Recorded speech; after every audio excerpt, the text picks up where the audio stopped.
What's good guys, it's your girl Amelia from The Beat of Adventure, back with a brand new video. If you're new around here, my aim is to empower creatives through travel to make more stuff. So if you're a creative of any kind, this is the channel for you. Go ahead and hit that subscribe button. It's a little watermark, you don't even have to go off the screen, just a little click and you'll, be able to catch all the rest of my videos.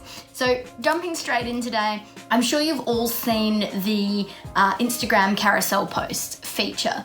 People have been using it in really cool ways, including landscape photos, and it's one continuous photo over maybe 2 or 3 slides or swipes.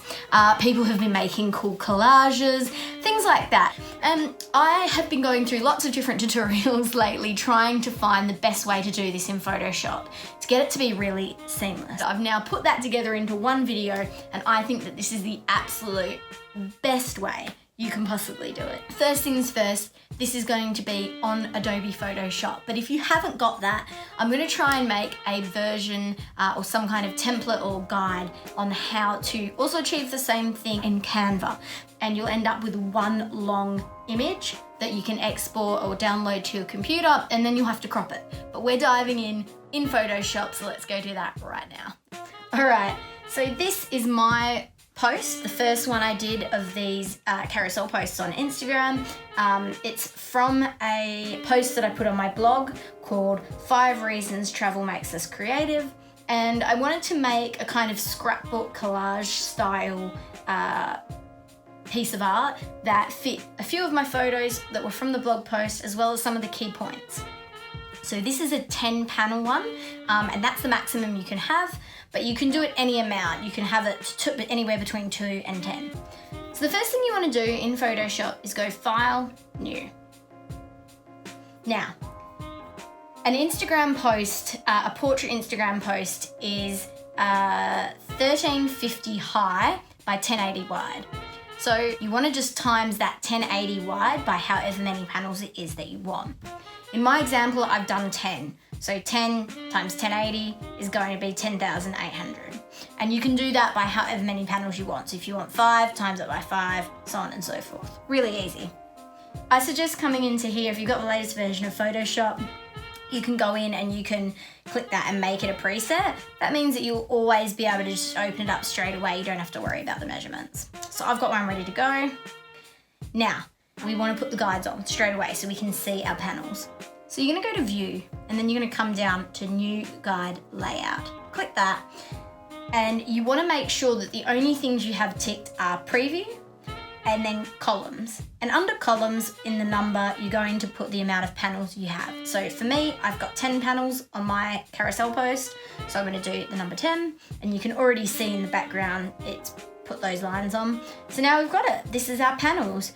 So from there, you could start building out your artwork. But there's a couple of things you want to take into consideration. The first one is to make sure that you're snapping to the guide. So when you're placing things, it's a lot easier. I like to go to View, Snap is already on for me, and then if you go to Snap to, just make sure Guides is selected. Also, it's really handy to have Auto Select on. That means that when you're clicking through your layers, you don't have to try and grab it in your layers panel on the side. You can just click the item, and generally if auto select is on, it'll grab the thing that you're aiming to move or aiming to select. Just makes it a little easier. Once you've done that, the next thing that's really important is that you want to be able to export this in one go, all 10 panels as separate files. You don't want to have to save it 10 times, and you don't want to have to crop each one. And in so many of the tutorials that I watched, that's what people did. And that's very hard to get a seamless look because you're still kind of cropping by hand. There's no reason to do that in Photoshop. We've got all this extra functionality, so we don't have to do that. Go to your side panel, your tools, and I think it's the 5th one down, 1, 2, 3, 4, 5. The 5th one down, click that and hold it. For you, it may look like the crop tool, and you'll see there, 3rd in that list is the slice tool. Select that. Now what you're going to do is zoom in so you can see your panels properly. And you can see it's already got a 1 there in the corner for a slice. And what that means is that Photoshop is seeing your document that we've got open as one entire thing. What we want to do is say, actually, it's not 1, it's 10, or however many panels you have. So you're going to go over here with your slice tool, and you're simply going to click in the corner, drag it down, and let go. Now we can see straight away that it's now changed from just having the 1 in the corner to having a 1, and then in the next panel it's got a 2. So now Photoshop is seeing that we've got 2 panels, and so it's seeing the first one, our selection that we made with the slice tool, as 1, and it's seeing everything after that as 2. So we're just going to go through and do that same process for all 10 panels. Oops, bit off there. So you just go and select it. As I said, because we've clicked snap to guides, it makes it much easier. I did just go over there, but that's because I was being ridiculous. So as long as you're like careful, I'm not doing really much there for it to snap. That's just naturally grabbing it. Do that and continue on until you've done all 10. Then what you're going to do is go back to your slice tool. You want to now click slice select tool. Click that. Double click each of the icons. So each of our panels now has a number in the top left hand corner. So you're going to double click there and it will open the slice options. And here is where you can name your slices. So for me, I just typed IG Carousel 1, and then I'll copy that because we're going to have to do this to each panel. So if you copy it, just saves you a bit of time. Click OK. Do the same thing. Now you double click, paste that in there too, and so on and so forth. And you're going to do that for all 10 panels. That ensures that when you export it, when you save it and export it as JPEGs, that it's going to have those names. So that means that it's easier for you to see the order it's in. And also just for filing reasons, I'm a bit OCD like that. I just really like all my files being organised. Everything's going to be in the correct order because I care about stuff like that. Not everyone does. That's fine. You do you. But I want my stuff organised. You know, it makes me feel good. It's probably not normal. All right. So once you've done that, the next step is to export and save it. I'm going to jump over into my one now so that we've actually got something visual to look at. So there's my 10 panels that I've done. You're going to go File, Export, and Save for Web Legacy. Before you do anything else, once this Save for Web dialog box opens, just zoom out so that you can see all 10 panels. If you are on a Mac and you hit Command 0, it will open it to fit your entire computer screen, and then we'll also zoom out the artwork to fit into that box. It's just a bit quicker. So now what you want to do is actually just drag and make sure all of them are selected. You can see they kind of go a bit of a darker colour. Like if you look here, only the first panel's selected and the rest of them are kind of greyed out. So you want to make sure that all of them are selected, because we're going to have to change settings over here, and you don't want to do that 10 times. So change it to JPEG, and I go for maximum. I don't know if there is there might be more ideal settings for Instagram than what I'm doing, but for me, that's just what I went with. If anyone knows, feel free to chuck it in the comments below, because I'd be really interested to know what the better settings are.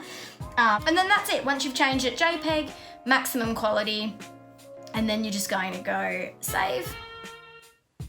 Now, this is where you've just got to check one setting, and that's important. And as soon as you've checked that setting, it's going to do everything you need it to do all on its own. And that's down here. Underneath, it's got format, settings, and slices. Under slices, you want to make sure it says all slices. And then that will make sure it exports every single panel that you've made. So pick a spot to save it. So you save it, and then go to your file, and you can see them all here. So as I scroll down, 1, 2, 3, 4, 5, 6, 7, 8, 9, 10. They're all there, all ready to go. They are optimized, and you can, airdrop them to your phone, or however you get them to your phone for uploading to Instagram, post them, and you're done. I'm not gonna run you through how to upload them to Instagram because I'm sure everyone's capable of doing that. But this is the hard bit, and as you can see, it was pretty easy. It takes you like 5 minutes to set up and then to export. Super, super simple. The hardest bit is going to be actually designing what you're designing. But remember, a great way to use this feature is if you've got landscape images that you're really proud of and you want to make sure you're using the optimal space on Instagram as people are going through the feed. It's a great way to do it. You just split it into 2 or 3 images, and that is going to give you the best results, especially if it's a high-res image. So make the most of your photos. But yeah, guys, that's it. And if you enjoyed it, please do feel free to hit the little bell down there, because every time the YouTube notification bell rings, a creative gets its wings. Every time a bell rings, an angel gets his wings. Or something like that. Anyway, I will see you soon, guys. Stay tuned for the next video. Let me know if there's anything else you'd like to know about. I'm always keen for ideas for videos. Drop them below. And have a good one. Enjoy the rest of your week. Let me know what you create. Cheers!